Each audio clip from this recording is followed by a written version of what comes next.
My girlfriend went on a Hawaii yacht trip with a crypto guy and called me her safe option, but she never saw what I'd do when her mask finally cracked. I, 27 male, spent a year dating a girl who thought being an influencer made her untouchable. Between yacht trips with crypto guys, fake brand deals, and calling me her little code nerd, she pushed things way past disrespect. I kept my cool, played it smart, and when her ego finally went unchecked, I decided to stop being her safety net. What happened after? Let's just say she found out the hard way what happens when the mask slips.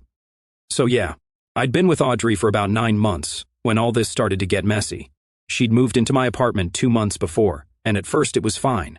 Honestly, when we met, she was fun, pretty, outgoing. The type that could talk to a brick wall and somehow make the wall feel like it needed to follow her on Instagram. I thought I'd found someone with energy to balance out my quieter, more sarcastic side. But the fun version of Audrey didn't stick around long. Somewhere between month 6 and month 9, she got obsessed with this idea of becoming a full-time influencer. Like, she'd always liked posting selfies and whatnot, but suddenly it turned into a religion. She landed 2 or 3 minor brand deals, like a teeth-whitening pen and some knockoff leggings from a company that probably operated out of a garage. And suddenly she was strutting around the apartment like she was CEO of Instagram. Me? I work at a tech company. I code, I debug, I get paid every 2 weeks, and I actually enjoy what I do. Nothing flashy, but it's stable and I'm good at it. Audrey thought this was hilarious. She'd ruffle my hair like I was a kid and call me her little code nerd every time she wanted to remind me she was the star in the relationship. "You're lucky I'm with you," she'd joke, smirking at her phone while scrolling through DMs. "Do you know how many guys would kill for my attention?" "Yeah, all 12 of your bot followers," I'd shoot back. I always roasted her right back, and my tone was playful, but in my head I was clocking all these red flags stacking up like unpaid parking tickets. It wasn't that she was ambitious. Ambition is cool. It was the entitlement. The way she acted like she was doing charity work by being in a relationship with me, as if me having a normal job and not chasing clout was some embarrassing personality flaw. She'd tell her friends little digs about me too. "Oh, he's just a computer guy, safe and boring." I'd laugh it off because if you can't roast yourself, you're not really confident, but still, the ignorance was wild. The shift got worse once she started getting attention online. We'd go out for dinner and she'd spend the whole time arranging her food for pictures instead of eating it. I remember one Friday night in particular. I had just wrapped a long week at work and wanted to chill with Netflix and pizza. Audrey, though, came storming into the living room wearing some sparkly dress that looked like it was fighting for its life. "Tom invited me to this yacht party in Hawaii. Crypto guys, investors, big names, huge networking opportunity," she said, standing there like she'd just announced she got accepted into Harvard. I looked up from my laptop. "Tom, the random crypto bro who's been sliding into your DMs." "He's not random," she snapped. "He has like 200,000 followers and a penthouse. This could really boost my brand." Her brand, the same brand that consisted of 10 staged selfies and a coupon code nobody used. I leaned back, folded my arms, and said, "Cool, have fun." That threw her off. She blinked at me like she expected me to blow up or beg her not to go. Instead, I just smirked. "You don't care?" she asked, almost daring me to argue. I leaned back in my chair. "Not really. If Hawaii on some guy's yacht feels like a smart move for your career, go for it. Just don't expect me to clap when you come back telling me you discovered the secret to success out there." She frowned and flicked her hair like she was posing for an invisible camera. "You're so insecure sometimes. This is business."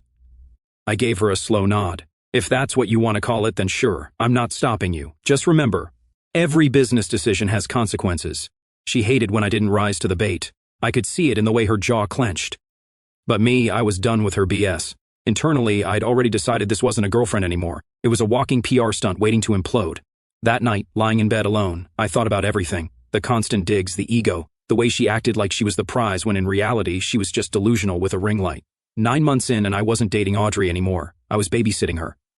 I didn't say it out loud, but in my head I knew she could go to Hawaii all she wanted. I wasn't her anchor, her fan club, or safety net anymore.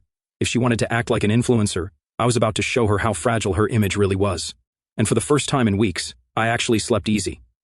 By the time I woke up, Audrey was already in Hawaii. Her Instagram story had a view of some palm trees and a pool chair tagged networking weekend. "Let's go." I stared at it, smirked, and closed the app. Whatever game she thought she was playing, I was already ahead. I made coffee, sat at the kitchen table, and looked around the apartment. 2 months of her stuff scattered everywhere. Half my closet hijacked by dresses she only wore for pictures, bathroom shelves stacked with skincare products she never finished, ring lights taking up corners like oversized spider legs. It didn't even feel like my place anymore. That's when I decided I wasn't waiting for her to come back so we could talk. No long speeches, No begging. She wanted Hawaii. Perfect. She could come back to a packed apartment. I grabbed boxes from storage and started clearing her stuff. Every pair of shoes, every half-used makeup kit, every cheap brand deal accessory she'd bragged about. The more I packed, the lighter the apartment felt. About halfway through, I opened the drawer where she kept her laptop and charger. That's when I saw it, her old phone plugged into the wall. She'd upgraded just last month and only took the new one to Hawaii, leaving this one behind. Curiosity got me. I don't snoop by default, but considering the way she'd been acting, I figured if there were answers, they'd be in there. I unlocked it easily. She wasn't exactly subtle with passwords. Within minutes, I found the group chat with her friends. The very first message I read had my stomach twisting, not from pain but from pure disbelief. He's just a safety net. I'm keeping him around until I figure things out. That's what she typed about me. The guy who literally gave her a roof over her head. I laughed out loud, the kind of laugh that sounds harsh because it's the only thing keeping you from punching a wall. Scrolling further, it got worse. Screenshots with guys. Messages with Tom about how Hawaii is just us this time. I don't want drama. Then another thread with Xavier. Some finance bro she'd clearly been seeing on the side, where she promised, "You're the only one who really gets me." Both of them thinking they were the main guy. I shook my head, dropped the phone back on the desk, and sat there for a second. Not angry, not broken, just clear. Everything I'd suspected was true. Audrey wasn't confused or immature, she was strategic, but in the laziest, most selfish way possible. The difference was she thought she was the only one playing chess. She had no clue I'd already flipped the board. I finished packing with new energy, tossing her stuff into boxes like I was clearing trash from a room I'd outgrown. Designer knockoffs, wigs she'd bought for photos, receipts for clothes she returned after posting them online. I stacked it all by the door. By the afternoon, the apartment looked like mine again. Clean, simple, no ring lights, no fake influencer junk crowding the corners. I ordered a storage unit, paid for a month up front, and scheduled a pickup. By the time she came back from her business trip, her entire influencer world would already be boxed up and scheduled for pickup later that night. While I ate leftovers and scrolled on my phone, her story updated again. I laughed again. She wasn't even trying to hide it. That was the part that almost impressed me, her complete ignorance of how easy she made this for me. I didn't text her, didn't call, didn't leave some dramatic breakup note, nothing. I wasn't about to give her the satisfaction of thinking she got a reaction out of me. Instead, I sat back, relaxed, and thought about the look on her face when she walked in the door. She'd expect me sitting there, probably sulking, maybe ready to argue. Instead, she'd find her whole influencer life in boxes, her key deactivated from the door lock, and me sitting there calm, collected and done. It wasn't just about ending things. It was about control. For months, she'd acted like she owned the relationship, like I was disposable, like I should be grateful she even acknowledged me. Packing her life up while she was off chasing clout wasn't just a breakup, it was me taking the wheel back. That night, I slept easy again. No guilt, no doubts, no second guessing. Audrey could keep playing her influencer games in Hawaii. When she came back, she was going to realize I'd stopped playing mine. Audrey flew in on a Sunday evening, dragging her sunburned self into the apartment lobby like she'd just returned from conquering the world. She had sunglasses on indoors, hair tied in one of those messy buns she thought looked effortless but really just screamed I slept on a stranger's couch. I was leaning against the counter near the mailboxes when she spotted me. She gave me that fake smile influencers use when they meet fans, not boyfriends. "Babe, I'm back," she said, stretching her arms out like I was supposed to run and hug her. I didn't move. I just nodded toward the corner where all her stuff was stacked neatly in boxes. "Yeah, I can see that. Your things are packed." The smile froze. She looked at the boxes, then back at me like her brain needed time to process. What? What is this?" "It's called moving out," I said calmly. "Figured I'd give you a head start." Her jaw dropped. "Are you serious right now?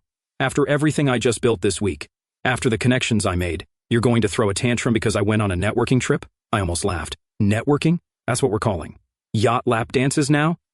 That cracked the mask. She stomped over, heels clicking on the floor, face turning red under the sunburn.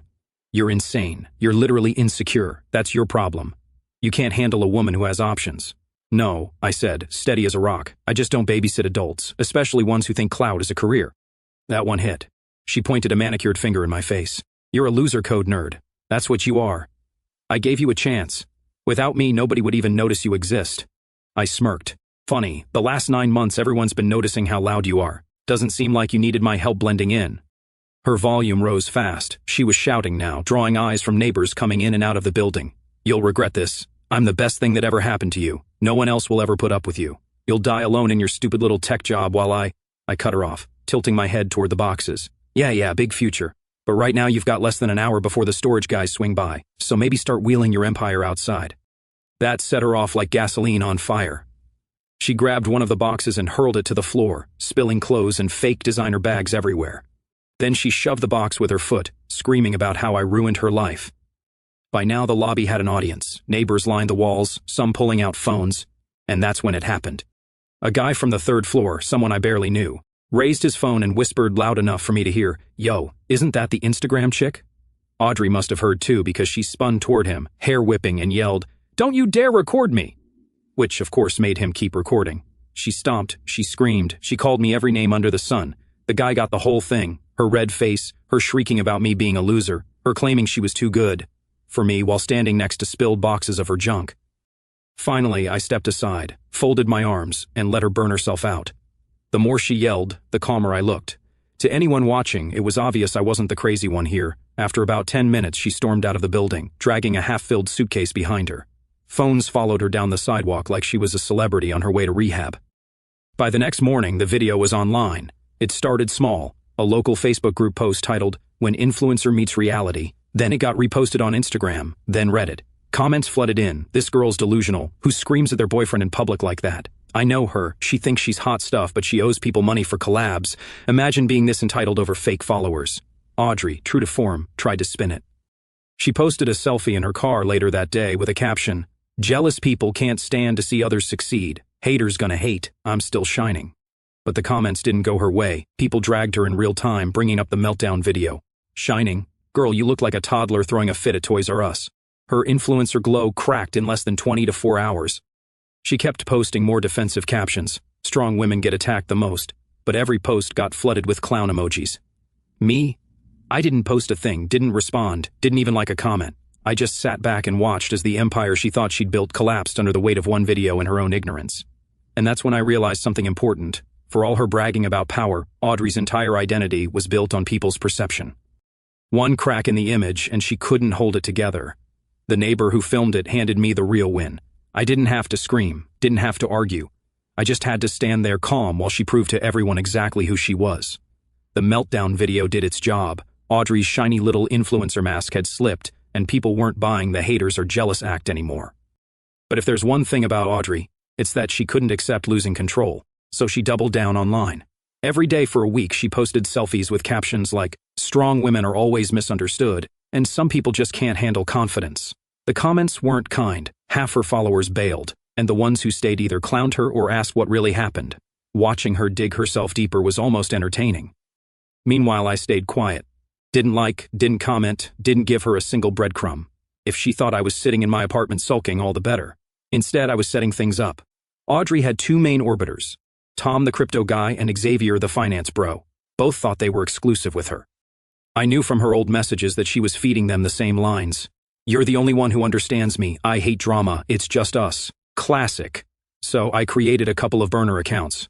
Nothing fancy, just clean enough to look real. Then I started dropping carefully timed hints.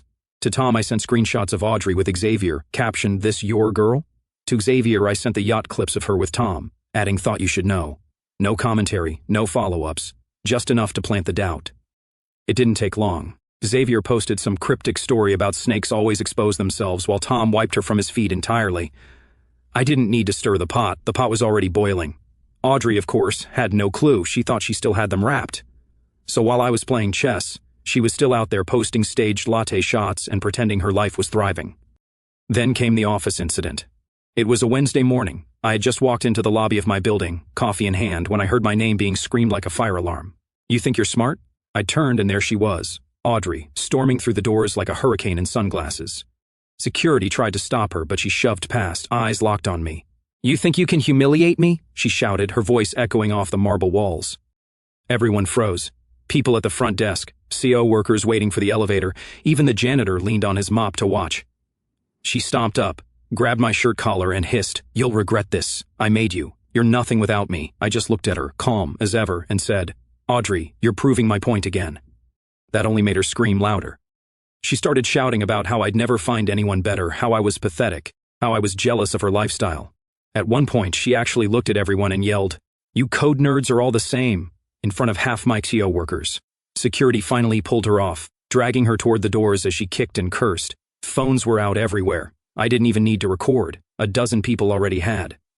By the time she was outside, still screaming, my boss appeared. He didn't look angry, just concerned. He gestured for me to follow him upstairs. We sat down in his office and he closed the door. "Everything okay at home?" he asked carefully. I sighed, placed my coffee on the table and said, "Ex-girlfriend didn't take the breakup well. I'm sorry the office had to see that." He nodded slowly. "Look, I get it. Breakups are messy. But you can't let this kind of drama bleed into work. Clients notice things like this." "I understand," I said, calm and steady. "I'll make sure it doesn't happen again." That was all he needed. The meeting ended and I went back to my desk like nothing had happened. Later that night, sitting in my apartment, I opened my laptop and started organizing everything. The meltdown video from the lobby, screenshots of her texts calling me her safety net, old clips of her on the yacht with Tom, Xavier's posts, all neatly dated, filed, and backed up. This wasn't about being petty anymore, it was about protection. Audrey had shown me exactly how far she'd go when she felt threatened, and I wasn't going to be caught off guard. As I scrolled through the folders, I couldn't help but smirk. For months, she'd thought she was untouchable. The prize, the queen, the one with all the power. But here she was unraveling in public, screaming in office lobbies while I sat at home playing archivist. The difference between us was simple. She needed people to believe her life was perfect. I didn't need anyone to believe anything. I just needed the truth on my side. And the truth was, Audrey was about to run out of places to hide. By Thursday afternoon, I was ready. All week she'd been posting her positive vibes only garbage, like nothing happened, trying to look unbothered, while her follower count dropped by the hundreds. Meanwhile, I had my next move lined up. I used a burner email for the setup, a quick anonymous message to both Tom and Xavier. "She'll be at Brass tonight alone, vulnerable, looking for comfort after her boyfriend left her." That was it. No names, no details, just bait. And I knew both of them well enough through her texts to know they'd bite. Thursdays were Audrey's content nights at Brass. She loved posting selfies there, so I knew exactly where they'd find her. Tom couldn't stand the idea of losing face with investors, and Xavier couldn't resist proving he was the real man in her life. That night, I didn't go to Brass. I stayed home, laptop open, Instagram refreshed every few seconds. If there's one thing you can count on in this city, it's that someone's always recording. Around 10:45, the first clip popped up, a shaky phone video of Tom striding into Brass in his tailored jacket, scanning the crowd. The caption read, "Crypto bro on a mission LOL." 5 minutes later, another video surfaced, Xavier walking in from the other side, looking like he'd come straight from happy hour, face tight with anger. The comments under the clips were already buzzing. "Wait, aren't both these dudes linked to that influencer chick? No way, they're about to confront her." Then the main event dropped. Someone live-streamed it from the pool table area. You could see Audrey at the bar, hair done up, wearing some flashy dress like she was auditioning for reality TV. She was mid-laugh with a group when Tom stormed over. "You think I'm stupid?" Tom's voice cut through the music. Audrey froze, her smile slipping. "Tom, what are you—" He held up his phone, waving messages on the screen. "You've been playing me, taking my money, flying on my dime while you're shacked up with your little boyfriend in Jersey. You're a professional gold digger, that's all you are." The bar went dead quiet except for the bass thumping in the background. People turned, phones came out, and then Xavier appeared. "She's not just playing you," Xavier said, stepping forward, voice thick with anger. "She's been love-bombing me for months while she's with you, telling me I'm the only one who matters." He shoved his phone toward the crowd. Receipts don't lie. The camera zoomed in just enough to show Audrey's face drain of color. She tried to laugh it off, flipping her hair like she always did. "Oh my God, you guys are so dramatic. You're both obsessed with me. This is embarrassing." But Tom wasn't letting her slide. He scrolled through a Telegram thread, shoving it in her face. "You begged me to invest in your fake influencer brand, promised exclusivity. Meanwhile, you're sitting on every lap in Jersey. My investors saw this gossip account crap and now they're questioning me. You've cost me real money." Xavier leaned in, almost shouting. "And you told me the same lines you told him, that you loved me, that you were leaving your boyfriend for me. You're nothing but a liar." Audrey tried to back away, but the crowd had circled around. You could hear the oohs and whispers. Someone yelled exposed. Another shouted, "Yo, get the receipts on camera." At one point, Audrey snapped, "You're both pathetic. You should be thanking me for even giving you attention." That was the final nail. Xavier grabbed his drink and tossed it in her face. The crowd gasped, half laughing, half shocked. Audrey shrieked, mascara running, hair dripping, trying to swing at him. Tom blocked her path, holding up his phone like a shield. Security rushed in before it turned into a full brawl, dragging them apart as the live stream kept rolling. By midnight, the clips were everywhere. Newark Facebook groups, Instagram stories. Even the subreddit had threads titled, "Local Influencer Gets Exposed by Her Own Men." The meltdown video from the lobby had been bad, but this was nuclear. I watched her follower count in real time, refreshing every few minutes. 47,000, 44,000, 41,000. By morning, she'd bled nearly 10,000 followers. Brands started quietly untagging her from collab posts, removing her from their pages. Screenshots flew around showing companies no longer affiliated with her. Meanwhile, Audrey scrambled for damage control. She posted old couple photos of us, one from a wedding, one from the shore, all from months ago, captioning them with lines like "True love can't be broken by lies." It was desperate, and people weren't buying it. Comments ripped her apart. "Girl, you were just caught with 2 other dudes. What are you even saying? Timeline doesn't add up. Stop gaslighting your own followers. This is so fake it hurts." One comment thread even pulled up side-by-side screenshots, her posting a date night picture with me while texting Xavier that she was homesick. The hypocrisy couldn't have been clearer. I didn't say a word, didn't defend myself, didn't even respond to people tagging me. Staying silent was my sharpest weapon. The louder she tried to scream fake news, the more obvious the truth became. By Friday morning, the group chat with my CO workers was full of links. A couple of them sent me the clips, with messages like, "Dude, isn't this your ex?" I just replied with a thumbs up emoji. No explanations, no story, just cool detachment. Audrey, though, was spiraling. She went live that afternoon, ranting into the camera about jealous exes and toxic men who can't handle a powerful woman. It barely lasted 10 minutes before the comments buried her, people spamming clown emojis, asking about Tom's money, asking if Xavier had more screenshots. She ended the stream in tears. And me?